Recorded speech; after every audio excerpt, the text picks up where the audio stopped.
He is too proud to accept his girl एक simple sentence है, इसे complex बनाया जाए, रिमूव टू किया जाए, ओमिट टू किया जाए, तो कैसे करेंगे आज हम इस पूरी क्लास में समझने वाले हैं। और टू से रिलेटेड जितनी भी प्रॉब्लम्स आती हैं आज इस क्लास को देखने के बाद नहीं आएंगी, चाहे वो बेसिक लेवल की हो या कंपटीशन लेवल की हो। तो सबसे पहले हम समझते हैं कि टू को क्या करेंगे, यानी टू के स्थान पर हम सिंपल हम सो लिख देंगे और इन्फिनिटिव को हम नेगेटिव दैट क्लॉज में चेंज कर देंगे।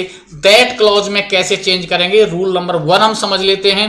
रूल नंबर 1 है टू प्लस एडजेक्टिव के बाद इन्फिनिटिव आया होगा तो टू के स्थान पर सो लिख देंगे और इन्फिनिटिव को नेगेटिव दैट क्लॉज में बदल देते हैं और उसमें मेन वर्ब से पहले हम कैन नॉट या कुड नॉट लगाते हैं। अगर प्रेजेंट टेंस है तो कैन नॉट, पास्ट टेंस है could not, negative that clause का मतलब है he is too proud to accept his girl, तो टू के स्थान पर सो आ गया, he is so proud that.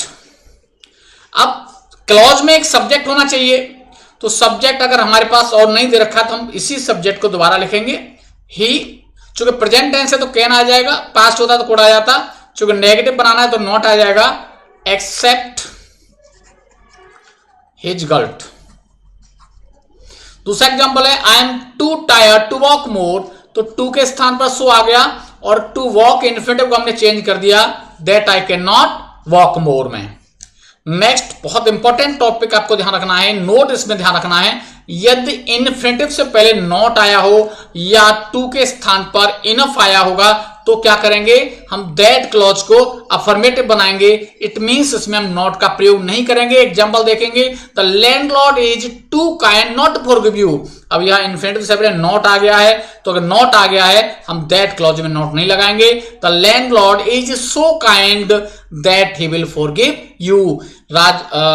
जमींदार इतना दयालु है कि वो तुम्हें आसानी से माफ कर देगा। दूसरा एग्जांपल है she was wise enough to top the college, वो इतनी बुद्धिमान थी कि आसानी से कॉलेज टॉप कर सकती थी। और ध्यान रखना है इनफ अकेला ऐसा एडवर्ब डिग्री है जो एडजेक्टिव के बाद आता है, लेकिन सो तो एडजेक्टिव से पहले ही आएगा। दैट क्लॉज में हमने नॉट नहीं लगाया है। नेक्स्ट रूल है टू प्लस एडजेक्टिव के बाद इन्फिनिटिव से पहले फोर प्लस ऑब्जेक्ट आया होगा तो उस ऑब्जेक्ट को हम दैट क्लॉज का सब्जेक्ट बना देते हैं और फोर को हटा देते हैं। The tea is too hot for me to take it, चाय इतनी गर्म है कि मैं पी नहीं सकता, तो यहां फोर प्लस ऑब्जेक्ट आया इन्फिनिटिव से पहले, फोर हम हटा देंगे और इस ऑब्जेक्ट को दैट क्लॉज का सब्जेक्ट बना देंगे। तो टू के स्थान पर सो हो गया, दैट क्लॉज का सब्जेक्ट मी का आई बना दिया और जैसे कैन नॉट हम लगा ही रहे थे पहले। दूसरा एग्जांपल है the crowd was too large for police to control it, तो टू के स्थान पर सो आ गया और पुलिस को हम यहां दैट क्लॉज का सब्जेक्ट बना देंगे क्योंकि फोर प्लस ऑब्जेक्ट आने पर हम उसको दूसरे क्लॉज का सब्जेक्ट बना देते हैं। नेक्स्ट बहुत इंपॉर्टेंट रूल है, यदि टू प्लस एडजेक्टिव के बाद फोर प्लस कॉमन नाउन आया हो और उस कॉमन नाउन से पहले ध्यान रखना इंडेफिनिट आर्टिकल जरूर आएंगे तब यह नियम लागू होगा और आगे इन्फिनिटिव नहीं दिया जाता। तो अब क्या करेंगे, हम उस कॉमन नाउन को हम दैट क्लॉज का ऑब्जेक्ट ही बना के रखेंगे और वहां मेन वर्ब के स्थान पर हम बी लिख देंगे क्योंकि इन्फिनिटिव तो आ नहीं गया तो मेन वर्ब तो हमें दैट क्लॉज में लगानी पड़ेगी। क्लॉज तो तभी बनेगा उसमें एक सब्जेक्ट एक वर्ब होगा।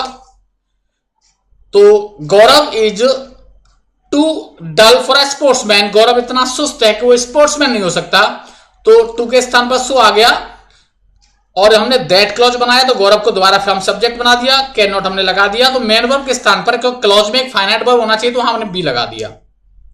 ही is too slow for a runner, तो टू के स्थान पर सो आ गया, हमने दैट क्लॉज में सी को दोबारा सब्जेक्ट बना दिया, कैन नॉट हमें लगाना ही था और मेन वर्ब के स्थान पर हमने बी लगा दिया।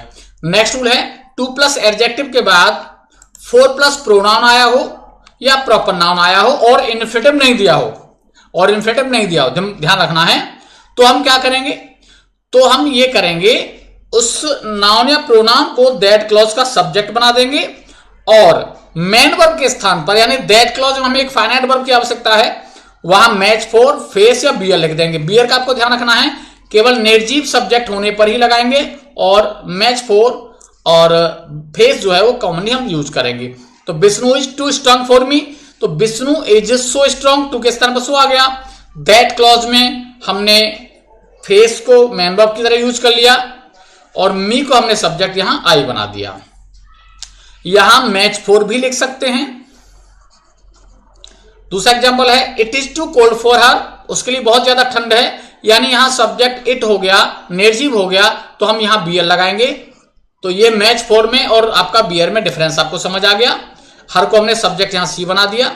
इसमें एक नोट ध्यान रख लेना है, अगर टू मच दे दिया जाएगा तो टू मच आने पर हम उसको सो शॉकिंग या सो बैड में बदल देते हैं, बाकी रूल तो सेम है। तो it is too much for me, तो इट इज सो शॉकिंग या सो बैड कर देंगे। दैट मी का सब्जेक्ट आई हो गया, आई can not bear it. Last rule है यदि टू प्लस एडजेक्टिव से अत्यधिक का बोध हो और उसके पास इन्फिनेटिव नहीं दिया जाएगा तो हम उसे 4 तरह से चेंज करते हैं। कितने तरह से करेंगे? 4 तरह से करेंगे। पहला तरीका क्या है? पहला तरीका है टू को हटाकर उसके स्थान पर एक्सट्रीमली, ओवर या वेरी लिख देंगे। एक्सट्रीमली का ध्यान रखना है, हंग्री के साथ लगेगा, टायर्ड के साथ लगेगा, एक्सरसाइज के साथ लगेगा। ओवर हम एम्बिशियस के साथ लगाएंगे और अन्य के साथ हम वेरी का प्रयोग करेंगे। आदि इसमें हम पढ़ लेंगे आगे। दूसरा है टू को हटाकर बाकी के अंत में बियॉन्ड द प्रॉपर लिमिट लगा देंगे। नेक्स्ट है टू को हटाकर एडजेक्टिव को कंपैरेटिव डिग्री में बदल देंगे और देन के बाद सब्जेक्ट प्लस शुड भी लिख देंगे। और नेक्स्ट है टू को हटाकर एडजेक्टिव को कंपैरेटिव डिग्री में बदल देंगे और देन के बाद इट इज प्रॉपर लिख देंगे। एग्जांपल हमारे पास दिया हुआ है सी इज टू हंग्री, वो अत्यधिक भूखी है। तो पहला तरीका है टू को हटा दिया हमने और यहां एक्सट्रीमली लगा दिया। दूसरे तरीके में टू हटा दिया और यहां बाकी के अंत में बियॉन्ड द प्रॉपर लिमिट लगा दिया। तीसरे तरीके में हमने हंग्री को कंपैरेटिव बना दिया और देन के बाद सब्जेक्ट प्लस शुड भी लिख दिया। लास्ट में टू को हटाकर एडजेक्टिव को कंपैरेटिव डिग्री बना दिया और देन के बाद हमने इट इज प्रॉपर लिख दिया। उम्मीद करता हूं क्लास पसंद आई होगी। वीडियो को लाइक कर देना, शेयर कर देना और जो चैनल पर पहली बार विजिट कर रहा हो चैनल को सब्सक्राइब कर लेना ताकि लेटेस्ट वीडियो लाइव क्लास का नोटिफिकेशन आप तक पहुंचता रहे। Thanks for watching.